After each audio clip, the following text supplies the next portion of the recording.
제가 보기에는 미국의 시장이 달러가 지금 많이 필요한 상황입니다. 미국의 어떤 국가 부채에 대해서 국채를 발행하는데 단기채 위주로 많이 발행을 하고 금리를 높이지 않기 위해서 하는 조치로 보이고요.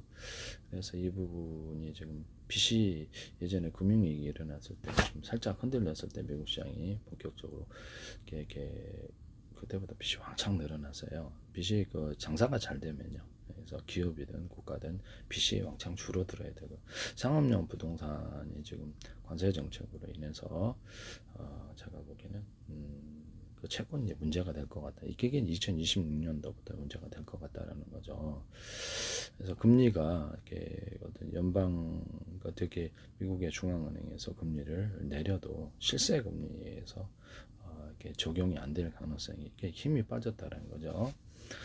적용이 안 될 가능성조차도 앞으로 있지 않겠느냐라는 생각이 좀 들거든요. 관세 정책으로 소비 여력이 많이 없어졌어요. 그래서 그 시장이 경제가 활성화되려면 자기 돈으로 써야 되는데 빚내 갖고 쓸 수는 없거든요. 그래서 소비 여력, 그다음에 미국인들의 저축액 이런 것들을 봐야 되고 그로 인해서 이게 향후 그 상업용 부동산의 공실이 채워졌는데 지금 공실이 채워진다는 증거는 딱히 보이지 않고 오히려 더 악화될 것이라는 전망만 여러 자료에서 나오고 있는데 이건 제 개인적인 판단입니다. 그래서 그들은 금융위기에 대해서 다시 한번 겪을 수 있다 저는 생각을 하거든요. 금리 문제 미국이 그러면 전 세계로부터 풀어놨던 달러를 걷어들여야 되는 상황인데요.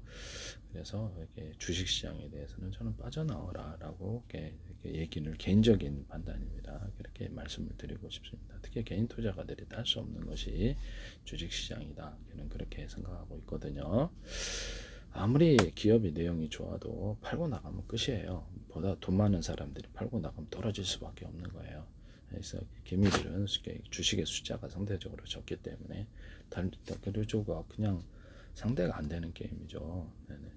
그리고 우리나라 주요 기업에 대해서 이렇게 반도체라든지 이런 건 향후 전망에 대해서 중국이 디램의 10%를 차지하고 몇 년 후엔 더 그래. 범용 반도체가 70%인데 거기서 더 프로테이지를 차지할 것이다. 자동차도 400만 대 수출한 지가 언젠데 지금 700만 대 작년에 640만 대 그러던데 구글 자료에서 여기서 1000만 대를 바라보고 있어요. 예상보다 빨라질 수 있어요. 2030년까지인데 중국의 목표는 더 빨라질 것으로 생각됩니다. 중국차가 좋다라는 거죠. 제가 보기엔 괜찮아요. 현대, 기아차, LG전자도 주요 실적이 악화되어서 캐시카우가 없어졌습니다. 그래서 제가 보기에는 SK그룹도 마찬가지고 빨리 빠져나오는 게 올바르다라고 저는 생각합니다. SK조차도 지금 HBM을 미국 중심으로 엔비디아 중심으로 하고 다른 데는 그렇게 매출이 이렇게 확장이 되지 않고 있다는 점에서 향후 우리나라 석유화학이라든지 건설 이런 데 가진 이렇게 그룹들은 저는 이렇게 조심해라 자금난이 있을 것이다 라고 생각이 듭니다.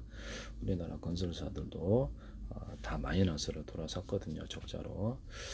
그래서 향후 석유화학과 건설 이런 데 갖춘 데는 대기업들이 대부분 다 갖추고 있는데요. 거의 대부분 다 영향이 해당될 것이다 라고 해서 자금난에 빠지게 된다는 것이죠. 제가 이렇게 예상키로는 그렇죠. 그것을 예상합니다. 이런 부분을 말씀을 드립니다. SK조차도 이렇게 어떤 그렇죠. 그 자금 확보를 위해서 계열사를 매각을 추진 중인데요. LG조차도 구조조정하고 이렇게 그럴지도 몰라요. LG조차도 지금 딱히 캐시카우도 보이지 않고 영업이익도 그렇고 순이익률이 대단히 이렇게 낮기 때문에 거기서 현금을 창출하기가 어떤 투자를 할 때 투자 여력이 없는 거죠. 외부에서 빌려야 되는데요. 이 차입이 많이 늘었다라는 것을 LG그룹, SK그룹도 다른데 차입이 많이 늘고 삼성전자는 보유현금이 줄어들었어요. 현대기아차만 좀 올랐지만 중국의 어떤 차가 전 세계 시장 팔릴 때 전 세계에서는 차를 매수할 수 있는 여력이 제한돼 있어서 그 부분만큼 미국차 또는 유럽차, 한국차, 일본차가 빠지는 부분이 다 하겠습니다. 그래서 향후 이 부분이 특히 어떤 그 한국의 국산차가 어떤 중가 시장, 중가 시장 정도 되지 않겠습니까? 근데 이 부분에서 우리가 직격탄을 맞을 수 있는 그런 여지가 있다 하겠습니다. 고급 차량보다 중고차 보면 내외관이 굉장히 고급스럽고 수출이 빠르게 확대가 돼 있어 품질에 있어서도 나쁘지 않은가 본데요. 전 세계 전기차는 중국이 압도적입니다. 그래서 중국이 3천 몇백만 대를 생산하고 있고요. 수출은 지금 작년에 640만 대, 우리가 400 몇만 대인데요. 이거 휴대폰 꼴나지 않나라는 생각이 드네요. 네네. 중국의 가전조차도 앞으로, 그래서 가전 회사도 앞으로 상당히 어려움을 겪을 것으로 생각합니다. 중국의 가전이 품질력이 입증되고 싸고 가격을, 그래서 2026년도부터 이렇게 알리바바라든지 중국의 어떤 유통업체들이 한국에 이제 본격적으로 진출을 하게, 물류업체를 갖고 있어요.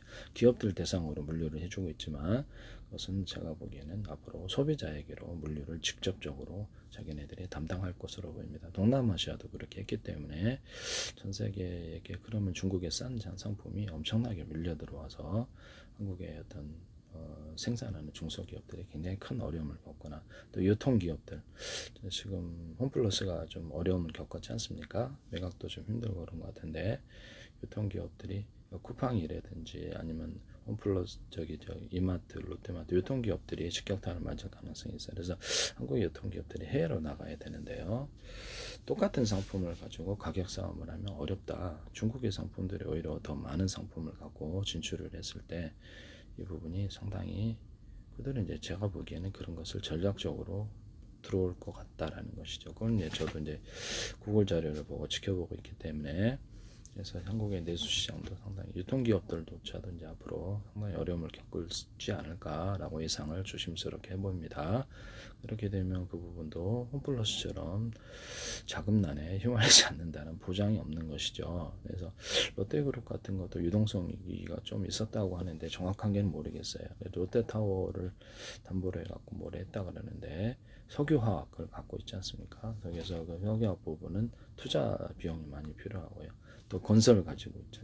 또 건설 부분들에서 롯데그룹의 자금 사량을 저도 정확히는 모르겠습니다만은 앞으로는 내년도에 보면 2020년도에 건설, 유통, 화학 이런 데 중심으로 상당히 어려움을 겪고, 반도체조차도 나는 상당히 의구심을 갖고 의문스러운 시각으로 보고 있다라는 것을 말씀을 드립니다. 그래서 한국의 모든 수출이 지금은 잘 되고 있습니다만 향후 전망에 대해서는 기업들의 이익이, 장사가 잘 됐다는데 이익폭이 줄어들고 고위험금이 사라지고 빚이 차입에 늘어난다면 그것이 어떻게 장사가 잘 되는 것이겠느냐라는 것이죠. 그래서 어떤 주식이든 미래 전망을 보고 투자한다면 제가 보기에는 나와라 라고 말씀을 드리고 싶습니다. 특히 개인 투자가들은 주식시장에서 돈을 좀 따기가 어렵다 라고 이렇게 말씀을, 투자는 판단은 여러분들이 하십시오. 네네. 그래서 2026년도는 미국의 금융시장에 있어서 제 개인적인 판단이니까요, 뭐라고 하지 마세요. 미국의 금융시장에서 상당한 또 한 번의 금융적인 문제가 생길 수 있다. 미국의 채권, 상업용 부동산 채권과 파생상품 채권 문제는 해결되지 않았다라는 것이, 영국조차도 이제 지켜봐야 돼요. 영국 파운드와 국채에 장기적인 무역 적자, 경상수의 적자가 있기 때문에 이 부분도 미국도 언론에 따르면, 구글 자료에 따르면 영국에 있는 주요 이렇게 금융기업 본사가 유럽으로 이전 움직임이 있다라는 것은, 그렇죠. 장사가 잘 되면 그럴 리가 없죠. 그래서 미국과 영국을 우리는 잘 지켜봐야 되겠습니다. 네네.